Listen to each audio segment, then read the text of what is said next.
Welcome to From Stuck to Scaled Growth Strategies for Small and Mid-Sized Businesses, your guide to navigating growth, transformation, and success in today's ever-changing business landscape. Each week, we'll dive into proven strategies, real-world case studies, and actionable insights designed to help small and mid-sized business owners scale smart, lead stronger, and grow faster. Let's get you unstuck and on the path to sustainable, scalable success. Now your host, Julio Gonzalez. Welcome back to From Stuck to Scaled. I'm your host, Julio Gonzalez. Today we're talking about time, value, and the entrepreneurial mindset with our guest, John Petrocelli. He's a pioneer in the live stream industry and the founder and CEO of Bulldog DM. John has not only enabled some of the most watched live streams of all times, but has also generated over 1 billion audience engagements for Fortune 500 clients. His entrepreneurial journey is marked by key collaborations, including a groundbreaking partnership with Prince that earned accolades at both the Billboard and Webby Awards. Today, he joins us to discuss his remarkable journey through the ever-evolving streaming video landscape and to share valuable lessons for aspiring entrepreneurs. His journey is a testament to the power of adaptability and resilience in the constantly evolving segment of the content industry. Get ready to gain insights into his entrepreneurial mindset, discover the key lessons he's learned along the way, and explore how he continues to help brands engage audiences on a monumental scale. Let's get started.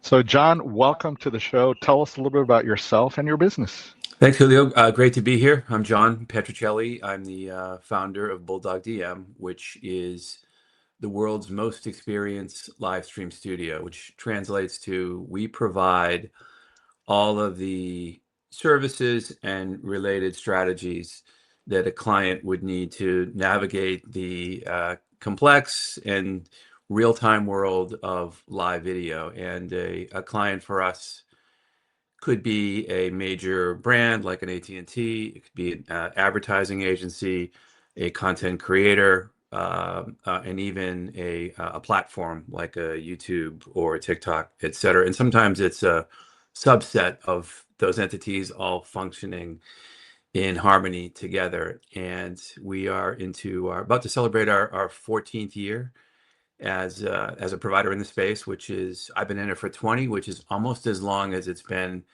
an industry, which has gone through all kinds of changes and obviously had a lot of emphasis on the space during the pandemic when everybody was pretty much live streaming globally. And excited to kind of dig in and share a little bit about what we're doing in my journey and have this discussion.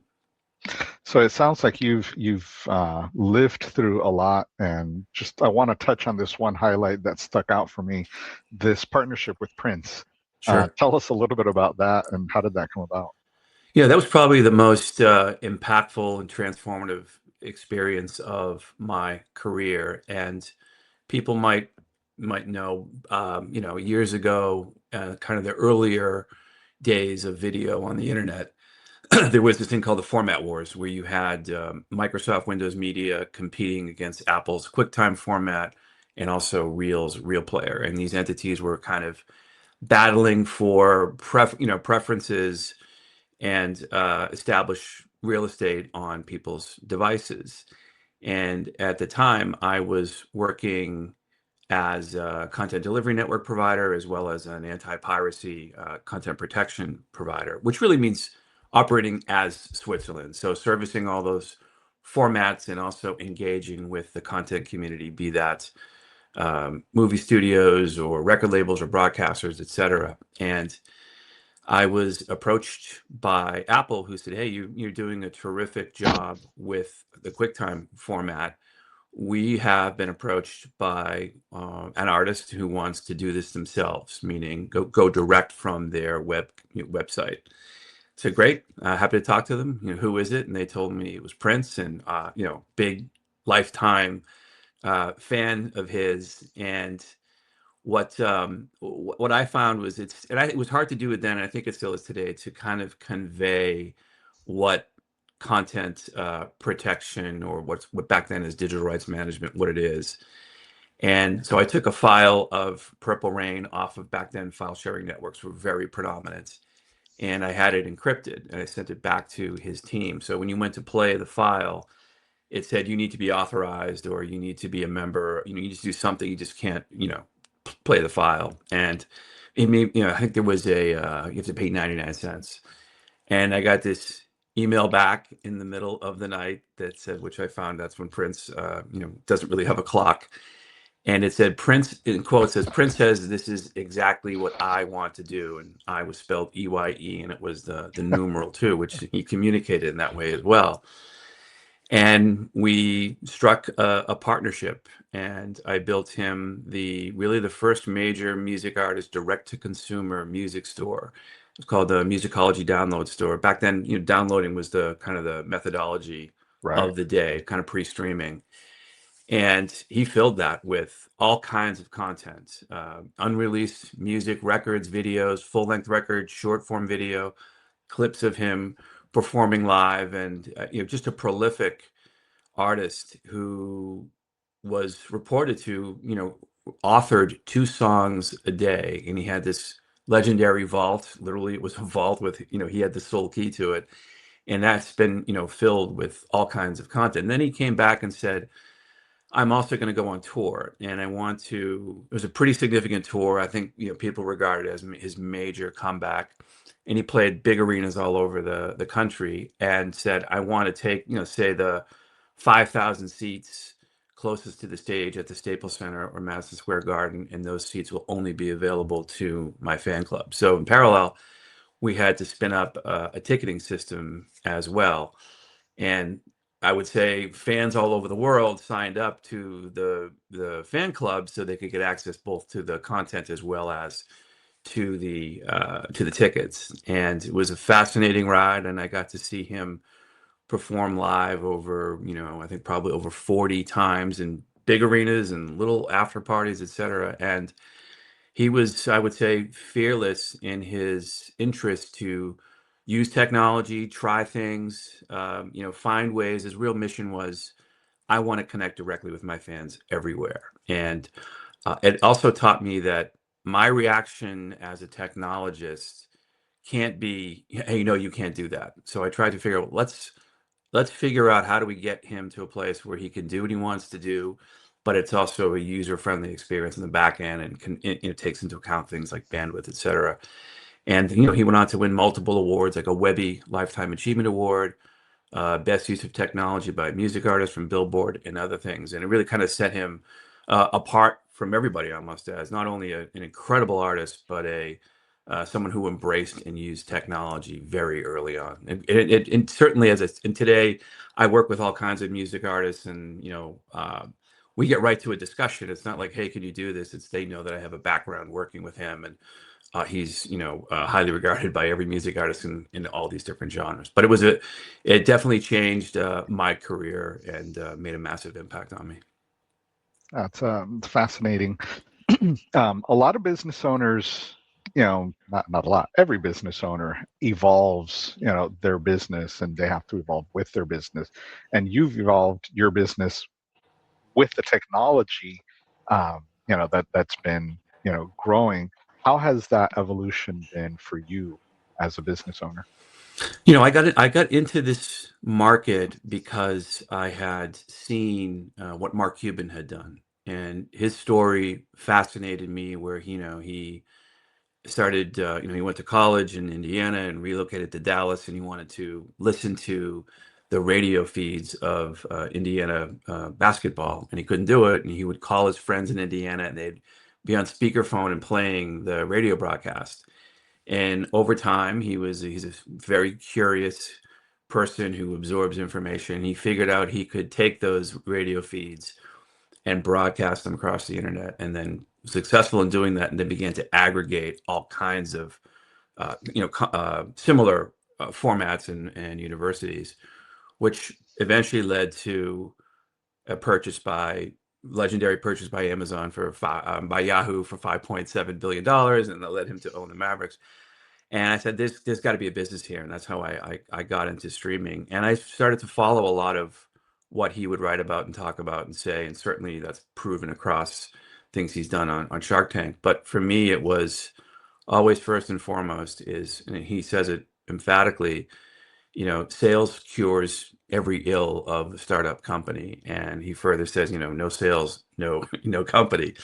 And I leaned pretty heavily into that. And when I began my business, I had run a boutique live streaming company that I sold into AEG, which people might know as the world's largest presenter of live music and live sports.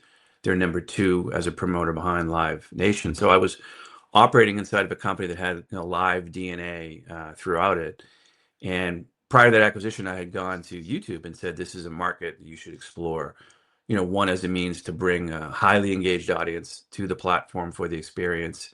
And then two, expose them to all the related content, the VOD content across the YouTube ecosystem, and convince them to do that. And we had a proof of concept with an Alicia Keys stream presented by American Express on YouTube. And the feedback was, wow, we had a very happy music artist. We had a delighted audience that could now have a live experience together. And we had a beyond thrilled brand, right? This is now a transformative way for them to advertise. And that led me to form, I thought, oh, the world is going to go beyond just pure AEG or pure YouTube. And I had spun out and I had formed this business. But for me, I didn't, I thought one of the things that AEG owns is Coachella. And I learned that they would love to stream that, but they don't want to finance it. They have three things they have to do: to sell the tickets, they have to book the bands, and they have to bring in the on-site sponsors like Toyota, the official car of the festival. And I thought, wow, there's a future there. And for me to start this business, I had to go call on ad agencies and brands in Madison Ave, and I didn't really know that world as well as I certainly needed to.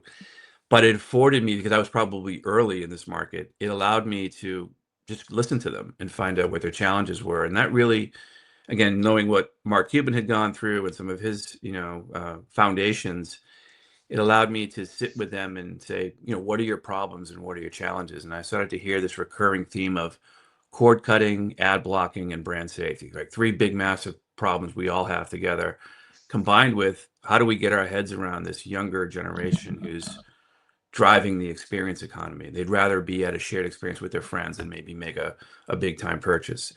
So I really built a business that focused on solving those problems. And some people say, wow, it's a curse to start a business too early.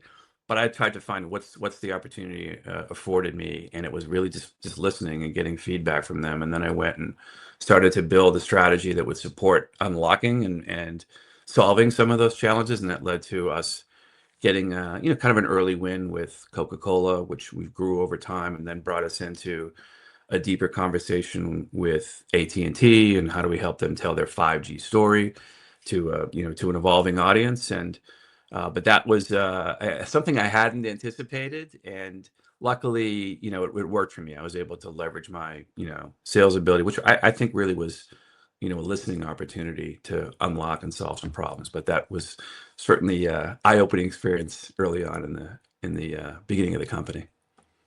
And how has streaming in general and live streaming particularly driven your business to evolve? I mean, because now you're like I said, you're into, I think, your 14th year. So the technology has changed, your business has evolved. How are those two coming together to kind of dictate your future? The market has certainly gone through all kinds of iterations, and in the early days, the social platforms began to turn on live capability. I mentioned YouTube, but then Facebook and obviously Twitter, and then Amazon buying Twitch for 975 million. That started to say they could go to these platforms and experience live video. I think certainly though in the pandemic, the market really changed, and all of a sudden, everybody, music artists themselves were stuck in their homes. They couldn't go on tour, and the upside of that was a massive amount of attention started to be paid to our space. And I probably had 4 or 5 competitors pre-pandemic, and now all of a sudden a massive amount of venture capital started to flow into the space. And then there were maybe I've heard estimates of 150 to 200 companies trying to execute in this market. And the other, I think, development there was all of a sudden we had global adoption of user behavior with live video. So if you were a grandparent You would talk to your family over Zoom. If you were a child, you would take classes, distance learning wise. We would all attend conferences virtually that we normally would be physically at. We'd communicate with our customers. So all of a sudden, everybody knew how to do this, which was interesting. I think this space was a little overdeveloped, and I'm a believer in the tech space that a technology centric, a business in technology that's living entirely based on the pandemic doesn't have a real good possibility of surviving post-pandemic. But the upside for that was, again, this emphasis on user behavior. And because we had clients and we were we were able to adapt to what their needs were, given they had a different way or different methodology to communicate with people. And today we're now seeing, I think, a second almost renaissance in the space where Netflix is now making a really significant investment in curating a portfolio of live video. I think at first they were, cautiously stepping into the space with things like the Tom Brady roast and the Chris Rock and Dave Chappelle comedy shows. And I think they realized not only are people showing up to these experiences, but they're watching for really extended periods of view time. And that's almost the holy grail to anybody, right? We're living in an attention economy, and the human attention span has fallen from, I think, 12 seconds at the beginning of the century, and now it's down to like 7 or 8 seconds and dropping further. And with live video, you're able to, if you do it properly and do it with best practices, you're really able to captivate the audience and unlock an extended, watch time. And now Amazon is offering NFL games on Christmas Day. You had a Mike Tyson fight, partnerships with some of the biggest sports organizations. And that's also creating a ripple effect where we're seeing more programming now being offered by Amazon, Apple, YouTube. The minute the ink was dry on Skydance buying Paramount, they cut a 7-year partnership with the UFC to broadcast that content. So now we're seeing this, again, a revolution, renaissance, combined with the notion of shopping. So, in China, e-commerce live streaming, where you can buy a product in a live stream, is around a $400 to $600 billion business that's now migrating to other parts of the world and being widely adopted by younger consumers. TikTok Shop is going to do 26 billion this year in the US. It's only been around since September of 23. And I've even heard advertising like a Gary Vaynerchuk suggesting that the future of retail is pretty expensive to continue to pay those rents and those costs, that retail will become, on Monday through Friday, will become live studios where the employees and the influencers are talking about products, they're entertaining the audience and selling in real time, and then convert back to traditional retail over the weekend. So we're sitting in the middle of those dynamic, massive shifts, but also still delivering, just general live performances and experiences across the board. But definitely never a dull moment, I think, is the best way to describe our industry. So I would argue that I'm a little behind the curve when it comes to, TikTok Shop and stuff. So what I heard and clarify for me is Home Shopping Network is back, via live stream and kind of for the masses. Is that really what we're talking about? Having hosts now with influencers, having that live conversation. 100% accurate. And what we're seeing is there's some interesting data coming out of this as well. That $26 billion that TikTok Shop will do, that's more than the e-commerce businesses of Lowe's, Target, Best Buy. It's a pretty significant number.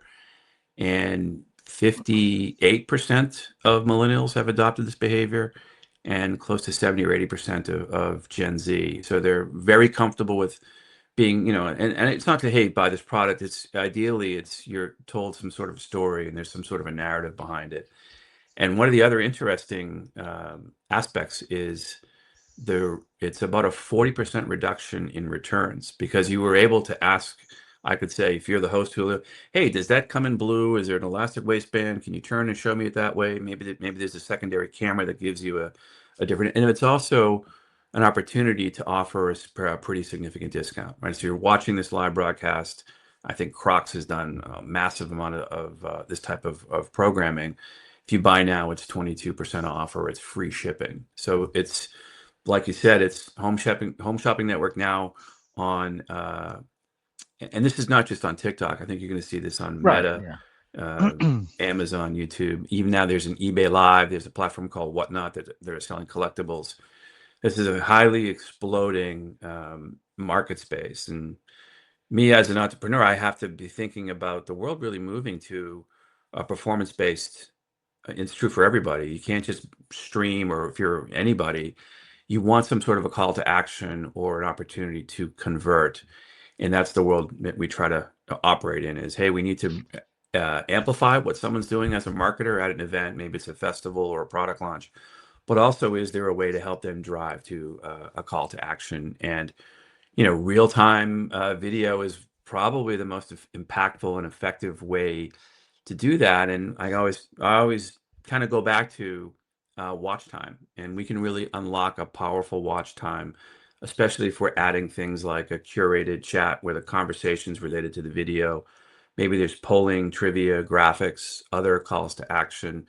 And that's where, this is a home run for, like, say, a Coca-Cola. We've done an experience for them where the average watch time on mobile was 29 minutes and on desktop was 113 minutes. Wow. They rarely see that. They probably never see that type of engagement time. So we try to lean into the possibilities there, and again, go back to solving a brand's problem. And this is a impactful way to do it. But back to your point, it is definitely QVC home shopping network in the modern era, in real time on mobile handsets, and certainly TikTok's got a lot of attention in that space, but you'll see it certainly propagate across the other platforms too. So you're listening to the From Stuck to Scaled. See, I got to edit this. You're listening to the From Stuck to Scaled podcast, and we're talking to John Petrocelli about the value and importance of live streaming in today's marketing age. So, John, I just got off another podcast, and we were talking about all this AI frenzy and all the jobs that are going to go away. And my argument, at least for the midterm, is that companies can refocus their employees rather than letting employees go, but refocus them on more customer-facing, value-generating activities. And it sounds to me like this is an excellent opportunity to engage customers in some live stream types of activities. Are you seeing growth driven by AI? I mean, how if you look at a smaller company, how what would you recommend to them in terms of increasing their presence?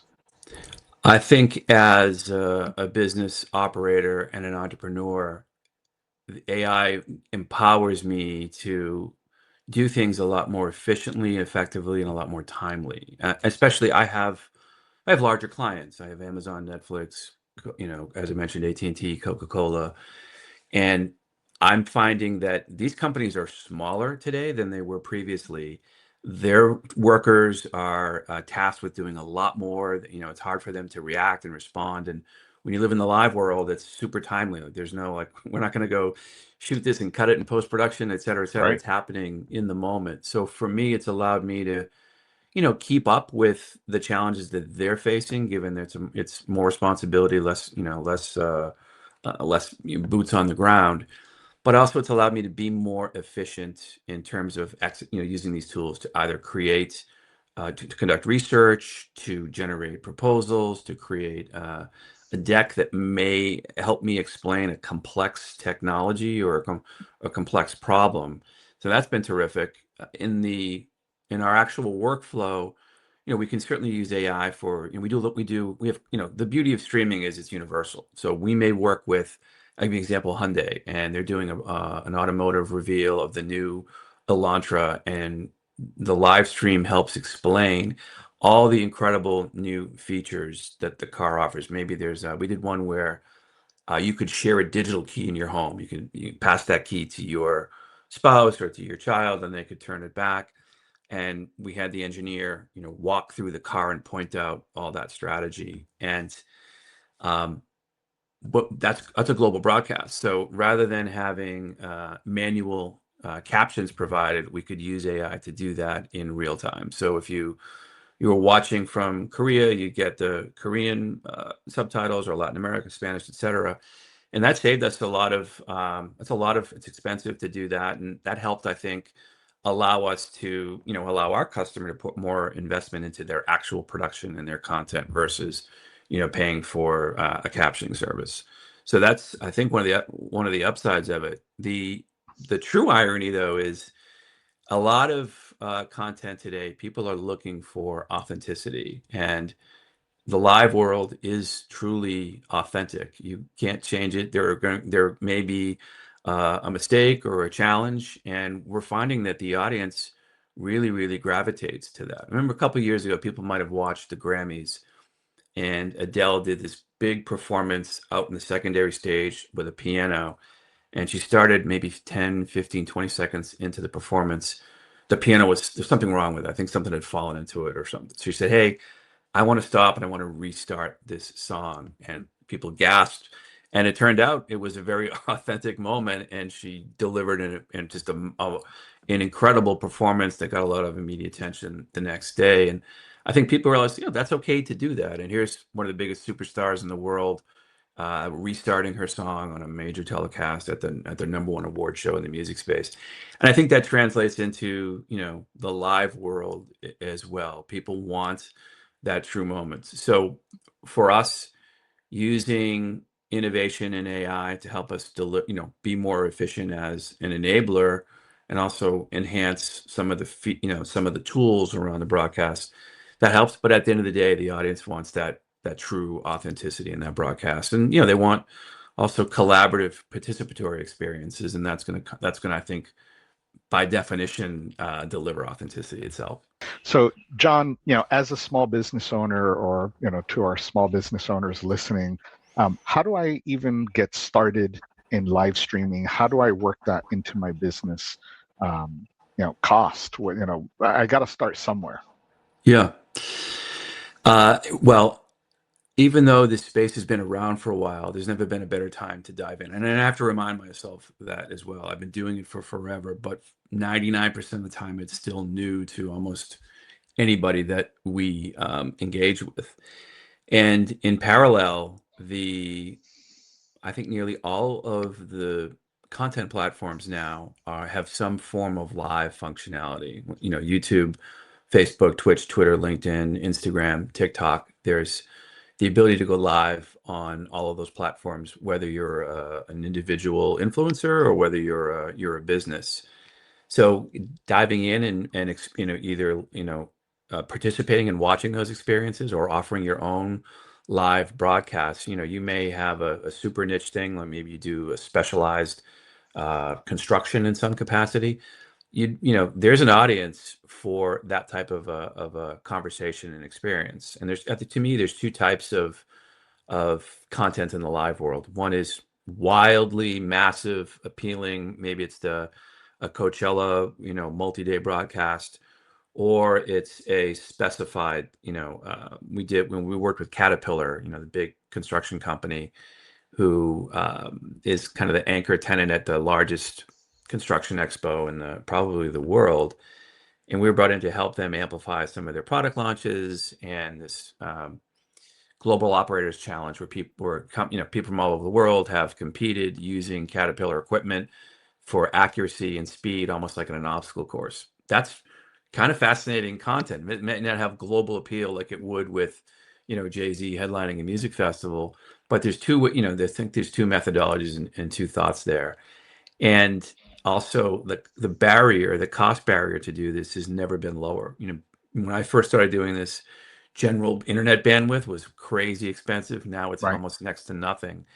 And the quality, the cameras are now, much smaller and much more affordable. We've even done broadcast for a company like AT&T, where we're going to the NBA All-Star game, and they're sponsoring and producing the pregame, concert, and we're shooting the show, but they're also partnered up with Samsung, and we're adding camera angles on Samsung Galaxy smartphones, right, which are 4K, but if the selfie feature could be 8K, and you see like the the pit cam or the side cam, and this is for a show with Pitbull or the Jonas Brothers, big acts performing Sure. prior to these experiences.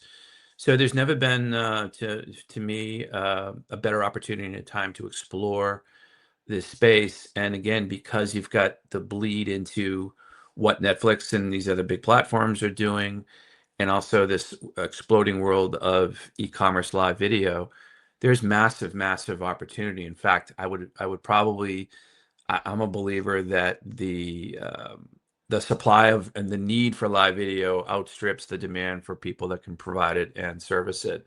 But also just in general in operating your business, I think, there's almost, if you got into this from a cadence perspective, I'm going to go live every quarter or every month and start to build an audience and invite. And next, we're going to have a topic. It's going to be a different topic discussion. And when I say live too, the minute the broadcast is over, that's a video asset that people can carve up into highlights and clips and continue to.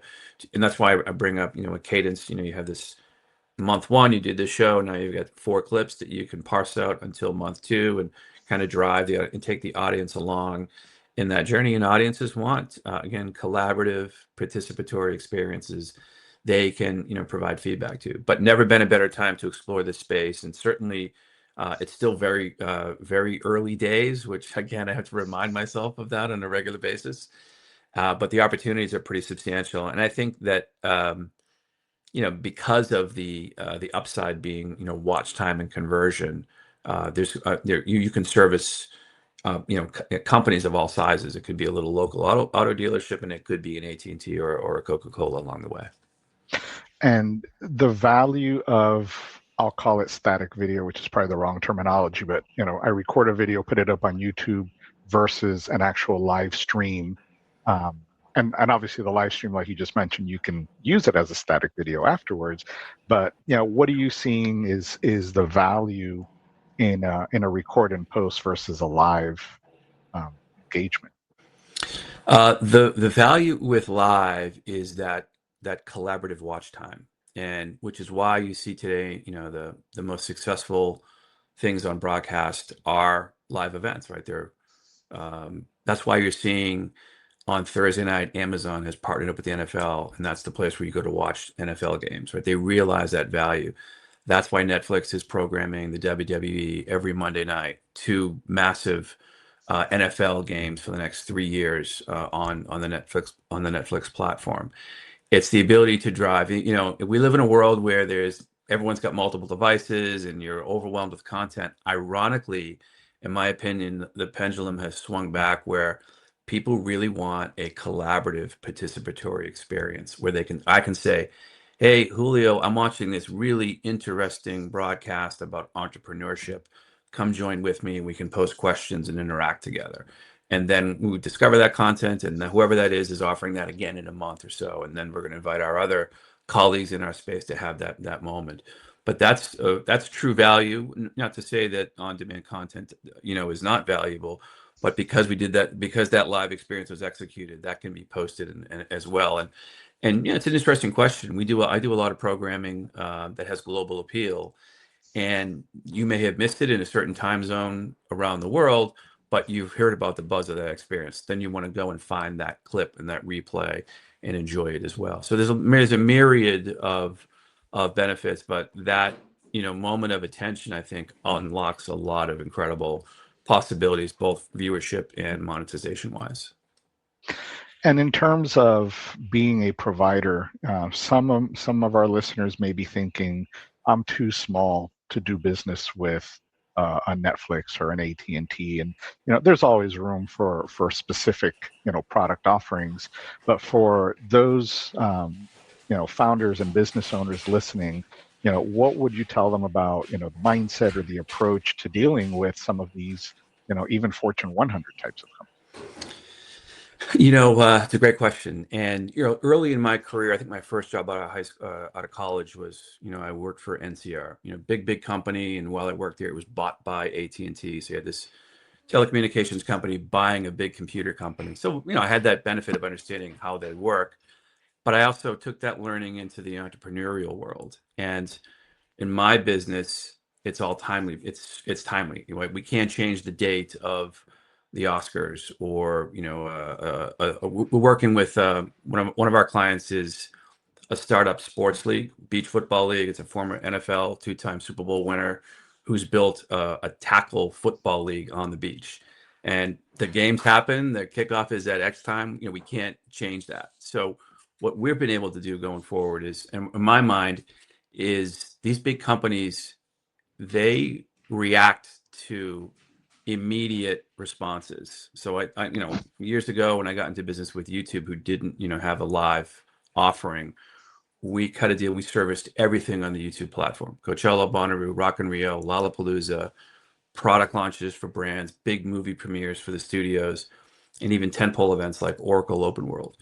And I found that accurate, immediate, hey, I'll get back to that right away. You might not have the answer to a question, but letting them know, hey, I'm going to find that out for you and get back to you within a day or two. And I kind of trained my team to, when we're working with these big companies, a lot of it is assuring them that you're on top of it, you're working on it, or you give them immediate answers right away. And I even had a policy: if we got a question from Google, we got to answer within 1 hour. And the answer might be, hey, it's me, Julio. I don't have the answer today, but I'm working on it. I'll get it to you by end of day tomorrow. And that's gone a long way. I'm doing a massive amount of business right now with Amazon, across Amazon Ads, Amazon Music, and Twitch brand partnerships. That's a lot of people, big business units, and one of them is the largest live video platform in the world. And getting them timely answers has gone a long way. And I've been able to do that with some, as you mentioned, with Coca-Cola and AT&T as well. But and I found that big brands are now they see great value in these smaller, more nimble companies. And I think their approach is, let's not go hire a giant agency of record. Let's go identify 3 or 4 companies that are specialists, that can guide us through a campaign or a project. And that's, I think, that there's a shift happening at the bigger corporate level, where these are now very valuable partners. Maybe 6, 7, 8 years ago, you couldn't even have that conversation. You were just dismissed in general because you weren't a massive company. Today, they're embracing that, and I think they also understand innovation. You've got, these smaller companies specialize in something. Probably an entrepreneur discovered something at a big company. Now they've broken off and they're going to specialize in something. So there's big value in what these little companies can deliver. And I think I go back to when I started this business, I didn't know the advertising world at all. And it was pretty daunting to fly to New York and sit with a big giant agency and have a dialogue with them. But at the end of the day, they want to solve problems for their clients as well. And so do the people at the brands. They want to drive and make decisions and have success. So sometimes it's just showing up and listening. Granted, you have to deliver once you've learned what their challenges Sure. are, but that's gone a long way for me. There's some great nuggets in there. Focusing in on your business growth, your evolution. What's one recommendation you can take to John 10 years ago that you would say you need to implement this today? I think looking back, when I started the business, I was probably a little hesitant because I had a suspicious feeling I was a little early. But the fact that it forced me to go and engage an AT&T and engage a Coca-Cola and listen to them, and the beauty of having big clients where we have some sort of we're a preferred vendor, or we have an MSA in place, you learn so much from them, because they start to say, hey, we're thinking about doing this. Or in the case of AT&T, we're partnering with the NBA, we're partnering with the NCAA at the Final Four, at the college football playoffs.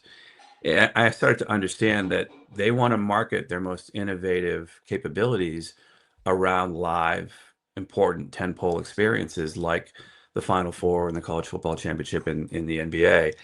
And they'll tell you, hey, our emphasis today is on wireless. In a year, now we really want to dig into 5G. So it helps me understand, as a small business, how do I react? How do I develop capabilities to engage them? So I would say to myself, be fearless in going after these big companies, because even if you engage them, and you might not win the business, but you had 3 or 4 meetings, they gave you a brief, they connected you into their agency, you had a pretty good indication of where the market might be going, because marketers at these big companies, they're brilliant, right? They didn't get to where they were. I Right. mean, look at the brand that Coca-Cola has built over 100 years. It's fascinating. And they've got great minds inside of that organization. And they also will come to you and say, what do you think? What could we be doing differently? How could we? And that's what AT&T did. They said, hey, how can we tell our 5G story at these experiences away from all the noise and the competition? And we came up with a concept, and they loved it, and they went with it, and they ran with it. So get into that conversation, be fearless, and have it. And today's failed conversation could be tomorrow's business deal. 100%. I think it probably took me 3.5 years to win business at AT&T. Took me 2.5 at Spotify. And so you could say maybe those were failed conversations, or maybe they were learning exercises, but it helped me, it helped inform me about where that could go. But you're right. We're not going to hear yes in the first meeting. It's not going to be, hey, I'm going to show up and they have a pen in their hand ready to sign a deal. John, that your evolution, your growth into the streaming space, I think gives a lot of people hope for growth in their business, and I think it's an exciting place for you to be in. So would definitely love to continue this conversation now a year from now and see how it's evolved, because we're moving much quicker these days than we have I think over the past 5 and definitely even 10. So for those of you listening, thank you for joining us on From Stuck to Scaled. Take John's advice on reach, go for those larger companies, be flexible. You heard some of the things that John had to evolve through. So embrace change and focus on building meaningful connections. If you found value in today's conversation, please share with your network and consider leaving a review. John, thank you so much for joining us today. Really appreciate the conversation.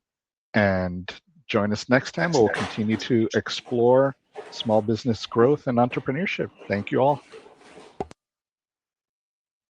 You've been listening to From Stuck to Scaled, Growth Strategies for Small and Mid-Sized Businesses, produced by Opticution, LLC. For more information, tools, and resources, check out our website, www.opticution.com/podcast.